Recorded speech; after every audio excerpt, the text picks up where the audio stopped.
Hello दोस्तों, मेरा नाम है राम। आप देख रहे हैं स्टडी विथ राम ऑफिशियल। तो आज हम बात करेंगे प्राचीन इतिहास। तो इतिहास को 3 भागों में बांटा गया है: प्राचीन इतिहास, मध्यकालीन इतिहास और आधुनिक इतिहास। तो आज हम पढ़ेंगे प्राचीन इतिहास के बारे में। तो प्राचीन इतिहास को भी 3 भागों में बांटा गया है।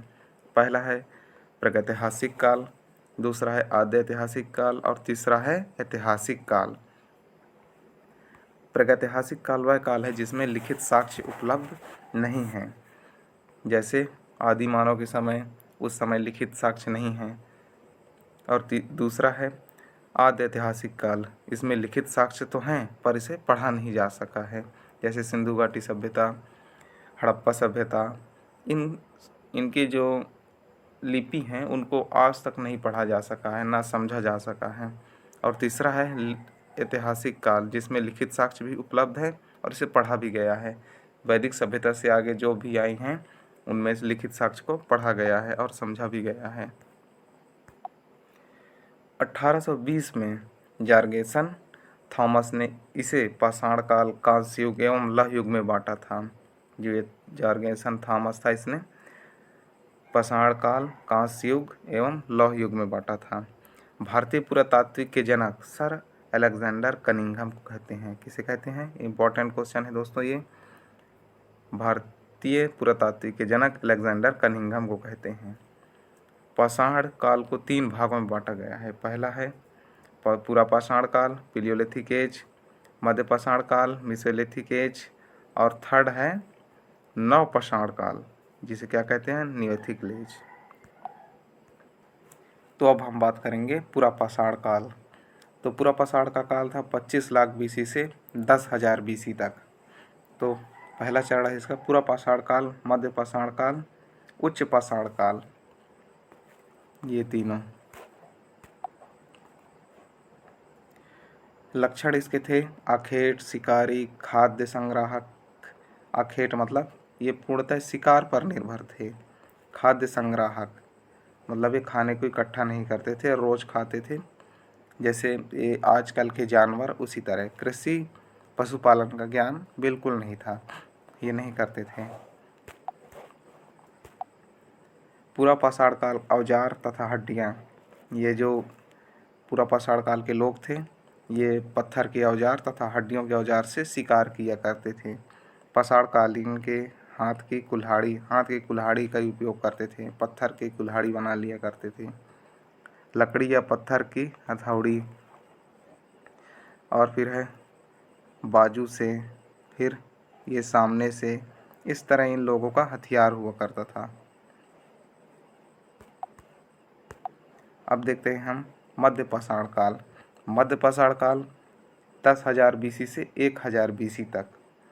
तो इसका पहला है लक्षण आखेटक संग्राहक पशुपालन की शुरुआत। तो पशुपालन की शुरुआत कब हुई?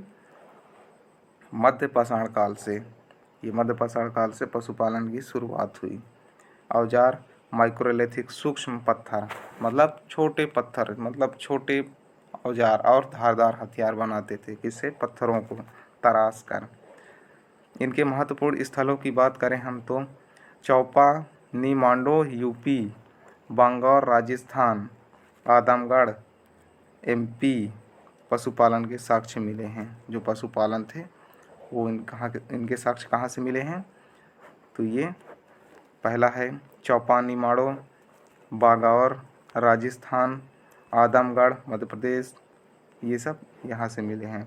आग का प्रयोग कब से स्टार्ट हुआ? मध्य पाषाण काल से। ये आग का प्रयोग मध्य पाषाण काल से हुआ है। अब हम बात करेंगे नव पाषाण काल। तो नव पाषाण काल 10,000 बीसी से 1,000 बीसी तक था।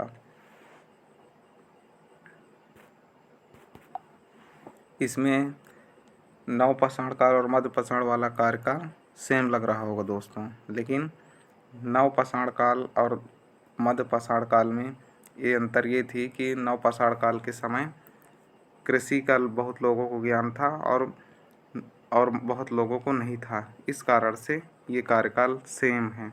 कुछ लोग की सभ्यता वहाँ की अच्छी हो रही थी और कुछ लोग यहाँ से कम उनको ज्ञान था, इसलिए ये कार्यकाल सेम है। कृषि पशुपालन की शुरुआत और समाज क्या होने लगा, स्थायी होने लगा समाज। इनके जो निवास स्थान थे वो अब हर जगह ना रहकर एक जगह स्थायी रहते थे। महत्वपूर्ण स्थल इनके जो बुर्ज होम कश्मीर, इसमें मालिक के साथ कुत्ते को दफनाया जाता था। जैसे आप लोग इजिप्ट की सभ्यता को जानते होंगे कि मम्मी बनाते थे, मम्मी के मारने के बाद उसके खाने का सामान, तरह तरह की हर एक चीज़, और कुछ सैनिकों को भी दफनाया जाता था। तो ठीक उसी प्रकार यहाँ बुर्ज होम कश्मीर में इनमें मालिक के साथ कुत्ते को दफनाया जाता था। कुत्ते को मनुष्य ने सबसे पहले पशु के रूप में पालना शुरू किया, सबसे पहले। फिर गुफा कराल, चिरान बिहार में है। कृषि का सबसे पहले जो एविडेंस मिला, जो साक्ष्य मिला, वो कहाँ मिला, मेहरगढ़ में। ये मेहरगढ़, यहाँ सबसे पहले कृषि के साक्ष्य मिले हैं। तो अब हम देखते हैं पाषाण काल के महत्वपूर्ण प्रश्न जो प्रतियोगी परीक्षाओं में पूछे जाते हैं। पहला है, पूरा पाषाण काल का प्रथम उपकरण कहाँ से प्राप्त हुआ? तो पल्लव वरन से दक्षिण भारत। दूसरा है, भारत में मानव का सर्वप्रथम साक्ष्य कहाँ मिला? नर्मदा घाटी में जो हथनौरा है, एमपी मध्य प्रदेश। प्रागैतिहासिक काल चित्रकला प्रसिद्ध स्थान कौन सा है? तो वो कौन है? भीमबेटका। चौथा है, पूरा पाषाणकालीन साक्ष्य कब से और कब खोजा गया था? रॉबर्ट ब्रूस 1863 ईस्वी में। 1863 ईस्वी में रॉबर्ट ब्रूस ने खोजा था। पाँचवा है, पाषाण युग के लोगों द्वारा पालतू बनाया गया पहला पशु क्या था? तो मैं अभी बताया था, पहला पशु कुत्ता था। पशुपालन का आरंभ कब और कहाँ से प्रारंभ हुआ? मध्यकालीन युग से आदमगढ़ गांव।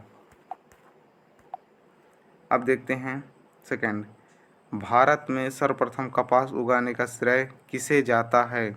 तो किसे जाता है? मेहरगढ़ के निवासियों को। और तीसरा है, कच्ची ईंटों के आयताकार मकान किस स्थान से प्राप्त हुए? तो कहाँ से हुए? मेहरगढ़ से। गत आवास किस पुरा स्थल से प्राप्त हुए? तो कहाँ से हुए? बुर्ज होम कश्मीर से। इतिहास का पिता किसे कहा जाता है? तो इतिहास का पिता हेरोडोटस को कहा जाता है। पांचवा है, जिस काल में मानव की घटनाएं को कोई लिखित वर्णन नहीं होता है उस काल को प्रागैतिहासिक काल कहते हैं। इस काल में मानव द्वारा लिखित कोई घटना घटित नहीं हुई, लिखित साक्ष्य नहीं मिलते हैं। छठवां है, मानव जीवन की घटनाओं का लिखित वर्णन क्या कहलाता है? तो क्या कहलाता है? इतिहास। मानव का प्राचीनतम इतिहास किस काल से संबंधित है? तो पाषाण काल से है। पूर्व पाषाण काल का प्रथम आविष्कार आग है।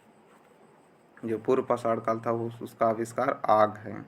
आग की मतलब वो लोग आविष्कार किए थे, दो पत्थरों को टकरा के इस तरह का आग उत्पन्न किया करते थे। नेक्स्ट है, मध्य पाषाण काल। मध्य पाषाण युग के मनुष्यों की जीविका का मुख्य साधन क्या था? शिकार करना। उनके मन शिकार पर ही पूर्णतः निर्भर रहते थे। पूरा पाषाण युग में मानव जीविका का मुख्य साधन क्या था? शिकार था। वामसी के आविष्कार मानव युग में पूरी तरह अपना लिया नव पाषाण युग में। पूरा पाषाण काल में मनुष्य कहाँ रहते थे? पहाड़ की कंदराओं में, यानी गुफाओं में। गुफा जो बन रहते थे उनमें गुफा में वो निवास करते थे। जैसे भीमबेटका में चित्रकारी है, वहाँ गुफा भी है, उन्हीं तरह गुफा में रहते थे। भीमबेटका मध्य प्रदेश में है। पूरा पाषाण युग में हथियार किस चीज़ के बने होते थे? पत्थर, हड्डी एवं लकड़ी के। इन तीनों चीज़ के हथियार बनाया करते थे। मनुष्य में स्थायी निवास की प्रवृत्ति किस युग में आई? तो किस युग में आई? नव पाषाण काल युग में, जो वो पक्के मकान में रहने लगे धीरे धीरे। नव पाषाण काल में झोपड़ी की तरह बनाते थे, तो वहाँ से उन लोगों की नव पाषाण युग में पक्के निवास स्थान की प्रवृत्ति आई।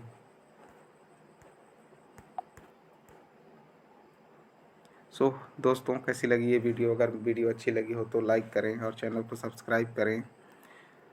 हम नेक्स्ट उसमें पढ़ेंगे।